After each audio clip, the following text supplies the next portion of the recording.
안녕하세요. 집에서 바쁜 여자입니다. 오늘은요, 어머니들이 엄마표 영어를 하면서 이제 처음 하시는 분들은 흘려듣기라든지 집중듣기라든지 연따 뭐 이런 용어들이 있습니다. 엄마표 영어 하시는 분들 사이에서. 근데 저게 무슨 말이야? 이렇게 또 궁금해 하시는 분이 있을 것 같아서 제가 오늘 흘려듣기에 대해서 말씀드리겠습니다. 흘려듣기는요, 보는 글을 흘려듣기를 합니다. 뭐 책을 듣는 것도 있지만 그거는 손을 찝어가면서 이제 집중적으로 듣는 거. 그래서 집중듣기. 이게 쉽게 얘기해서 자연스럽게 얘가 알아듣든 못 알아듣든 간에 그냥 DVD를 보는 거, 그걸 흘려듣기라고 생각하시면 됩니다. 자, 흘려듣기를 해서 영어를 흘려듣기를 해서 이제 나타나는 부분이 어떤 부분이냐면요, 어머니들이 이제 DVD를 보여주고 책으로 읽기 연습을 시키고 또 예를 들면은 책의 내용이라든지 DVD 그 말하는 대사를 따라하기라든지 이런 여러 방법들을 사용하잖아요. 근데 보통 이제 시작은 하는데 어머니들이 나중에는 집중 듣기를 더 많이 하거나 뭐 예를 들면은 뭐 원어민 선생님에서 말하기, 화상 영어 말하기 이런 걸 신청해야 되는 거 아니냐, 뭐 이렇게 뭐 궁금해 하시는 분들이 많습니다. 최근에 제가 엄마 그 표 영어를 한 1년 6개월 하신 분이 저한테 전화 왔어요. 근데 지금쯤 이 정도로 해서는 부족한 것 같은데 뭘 더 추가시키면 좋을까요? 이런 질문이었거든요. 근데 제가 이제 어떤 말을 했냐면요, 저도 이제 엄마표 영어라든지 초등 공부라든지 또 중등 공부라든지 이게 하면서 계속 시행착오를 겪었거든요. 중간중간에 학원도 보내보고, 지금 생각해보면 그거는 또 쓸데없는 시간을 보냈어, 뭐 이런 후회되는 부분도 있고요. 왜냐하면 저도 아이를 키워본 적이 없지 않습니다. 그래서 그분한테 제가 뭐라고 조언을 했냐면요, 시간이 지금 코로나 때문에 학교를 많이 못 가고 그런 상황이어서 시간은 많지 않습니까? 그러니까 어머니들이 더 추가를 하고 싶은데 뭘 하면 좋으냐. 근데 그게 개월수마다 지금 그 아이가 저한테 문의하셨던 그 어머니는 아이가 4학년입니다. 지금 4학년이고 지금 이제 10월달이잖아요. 이제 10월달 되죠. 내일부터. 오늘이 9월 30일이니까. 근데 그 아이가 1년 6개월 정도를 했고 또 이런 가정을 봤을 때는 저는 일단은 DVD를 더 많이 보여주라고 했습니다. 왜냐하면 DVD를 더 많이 보여주고 차라리 책 이렇게 읽는 연습을 더 시키라고 했거든요. 왜 DVD를 더 많이 보여주라 그랬냐면요, 우리가 아이를 처음에 태어나서 키우면서 가장 많이 하는 게 그 아이한테 말을 거는 겁니다. 그 엄마가 뭐 했니? 그거는 평상시 계속 하는 거잖아요. 근데 엄마가 저같이 영어를 말 한마디도 못하는 엄마 입장에서는 DVD만이 그 아이에게 들려줄 수 있는 영어잖아요. 그러니까 그게 차고 넘치도록 들려주는 게 중요합니다. 그렇다고 해서 뭐 5살 되는 아이에게 3살 되는 아이에게 DVD를 많이 보여주라고 권하고 싶지는 않습니다. 왜 7살부터 엄마표 영어를 시작하는 게 좋을 것 같다고 말씀드렸냐면요, 물론 이제 초등학교 이제 한 고학년이 돼서 이 방법을 해도 충분히 영어를 할 수 있습니다. 중학교 가서 되고 또 어른이 되어서 이 방법으로 또 영어를 많이 성공했다는 분도 제가 많이 봤습니다. 그런데 우리가 영어만 시킬 수는 없잖아요. 이제 아이가 영어도 하면서 학교 공부도 좀 아이들이 모든 걸 접해봐야 됩니다. 그런 모든 걸 접해보고 운동도 조금씩 다 해봤을 때 중학교, 고등학교 올라갔을 때, 그리고 어른이 되었을 때 적절한 인간형이 되는 것 같습니다. 어디 이제 엄마표 영어를 하면서 여러 가지 이제 책을 많이 사서 읽어봤거든요. 왜냐하면 불안하기 때문에 이 방법이 해도 되는 건지, 지금 잘하고 있는 거지, 계속 저는 불안했습니다. 불안하는 과정에서, 왜냐하면 제가 막 영어를 못하니까요. 계속 불안해서 책을 읽은 내용 중에, 우리가 책을 읽다 보면은 어느 한 줄이 저한테 탁 필요한 때가 있잖아요. 제가 책을 지금 어떤 책을 읽었던지 기억은 안 나지 않습니다. 근데 제가 요걸 봤거든요. 어떤 아이가 7살 전에 미국에 가서 이제 살았습니다. 근데 영어를 막 잘했겠지요. 뭐 3살, 4살, 5살 계속 살았는데 그 아이가 7살 정도 되었을 때 한국 한국으로 돌아왔는데 영어를 세월이 지나니까 영어를 다 까먹었다 얘기가 있었습니다. 근데 예를 들면 7살 정도 지났을 때 영어를 이제 가서 했는데 한 2, 3년 살다가 한국에 돌아왔을 때 영어를 하나도 안 까먹고 계속 유지가 이제 관리만 해주면 유지가 된다는 그런 책 내용을 본 적이 제가 있어요. 그래서 저는 우연찮게 이제 학교 가기 전에 7살 때 이제 아이를 엄마표 영어를 시작했는 경우인데 참 적절한 시기에 했는 것 같아요. 그리고 한 7살부터 한 초등학교 때까지가 어머니들이 그나마 마음이 제일 편안할 때입니다.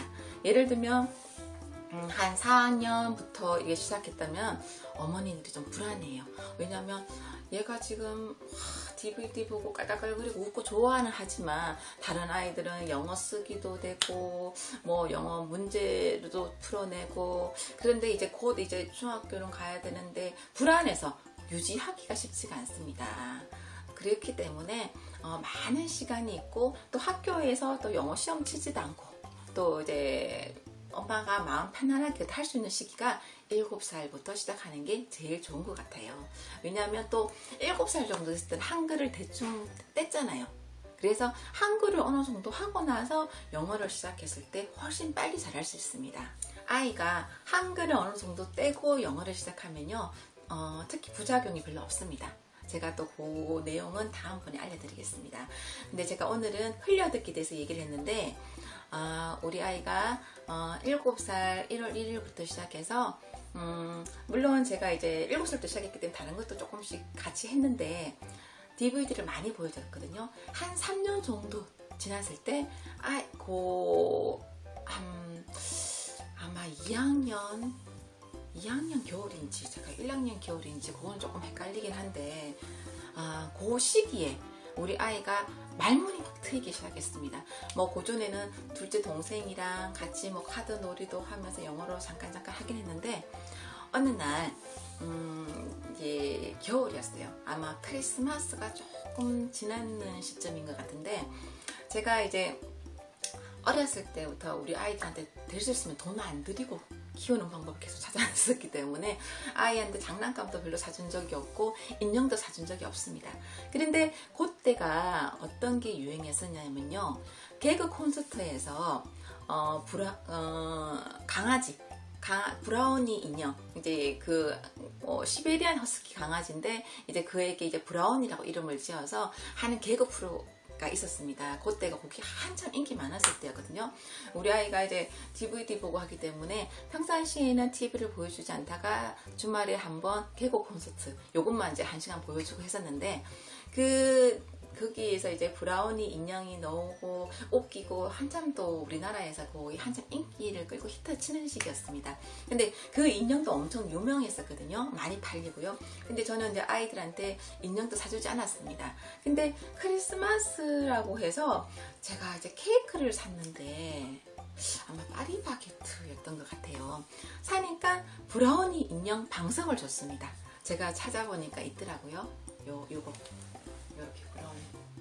근데 요거를 요래 딱 접어서 찍찍이를 딱 붙이면 브라우니 강아지가 됩니다.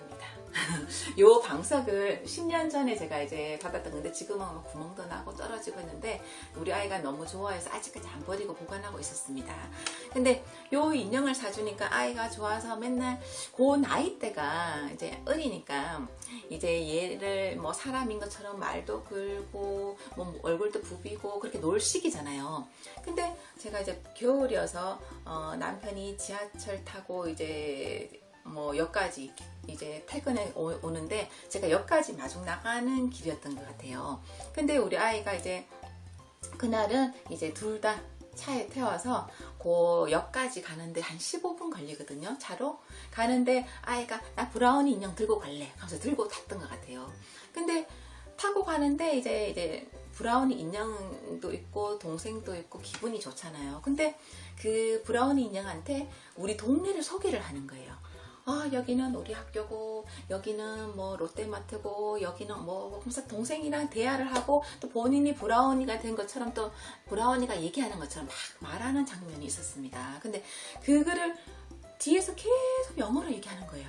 이게 그렇게 길게 또 얘기를 하고 그러면서 계속 얘기를 하는데 동생은 또 거기다가 또 같이 받아주고 얘기하고 막 편안하게 제가 그때는 오 말문이 트였어 그러면서 운전하면서 제가 말을 입을 안 했습니다. 왜냐하면 너무 신기해서 여기 또 흐름이 깨질까봐. 그래서 제가 또 이제 그 남편을 데리러 이제 역까지 도착해서 이제 보통 때는 이제 뭐 나가서 기다리지도 않는데 나가서 뛰어가서 남편이 넣을 때 지금 애들 차에서 지금 영어를 계속 얘기하고 있어 하면서 이제 그 하는 장면이 제가 내비게이션 앞에 찍혔습니다. 그렇게 얘기 앞에서 이제 남편한테 그 얘기를 할 때도 아이들은 차에서 계속 얘기하고 있었더라고요. 저기 보이는 사람은 우리 아빠야 하면서 그런 얘기를 하는 것 같았어요. 그래서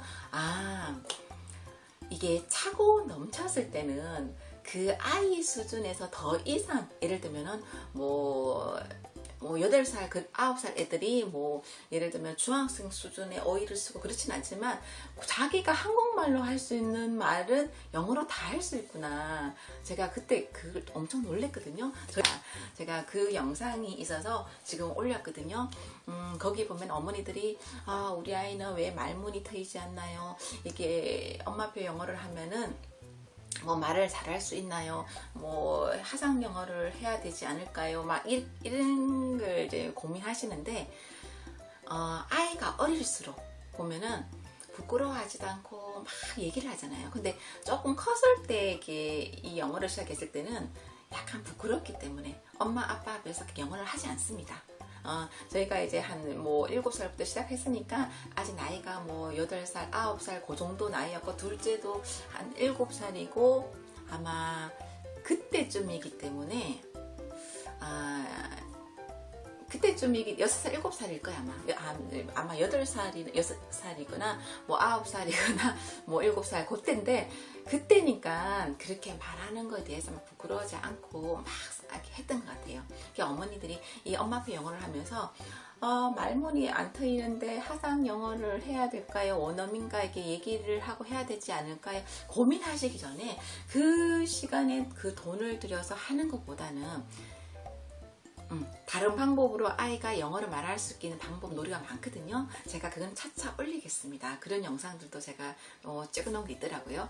근데 일단 차고 넘치게 DVD를 보여주세요. 지금 명절이잖아요. 내일부터 이제 추석인데 추석인다고 해서 또 뭐 할머니 댁에 가서 뭐 집중 듣기 시키고 책을 펼치고 이렇게 할 수는 없잖아요. 하지만 DVD랑 휴대용 DVD 플레이어를 들고 가십시오. 그래서 영화를 한 편 정도 그래 눈치 봐가지고 아이가 좀 놀거나 DVD 보고 싶어 할 때 한 편 정도 보여주십시오. 요 흘려듣기가 일단은 말 트이고 그리고 듣기에 가장 좋은 방법입니다. 물론 엄마표 영어에서 뭐 이렇게 우리가 영어를 잘할 수 있는 방법은 여러 가지가 있습니다. 이렇게 가는 방법, 뭐 이렇게 가는 방법, 이렇게 가는 방법, 이렇게 가는 방법. 하지만 저는 영어를 못하기 때문에 제가 편안하게 할 수 있는 방법을 해야 됐습니다. 제가 또 영어를 익혀서 말하고 싶은 생각도 없고요. 그렇게 만약에 공부를 해야 되는 상황이면 영어 엄마표 처음부터 포기했을 것입니다. 근데 이제 DVD를 이용하고 한경만 만들어주고 했을 때 말도 하고 기도 트이고 읽을 수도 있고 영어로 일기도 쓸 수 있고 다 방법이 있거든요. 자, 오늘은 흘려듣기에 대해서 제가 설명드렸습니다. 오늘도 의심하지 마시고 DVD 열심히 보여주십시오. 감사합니다.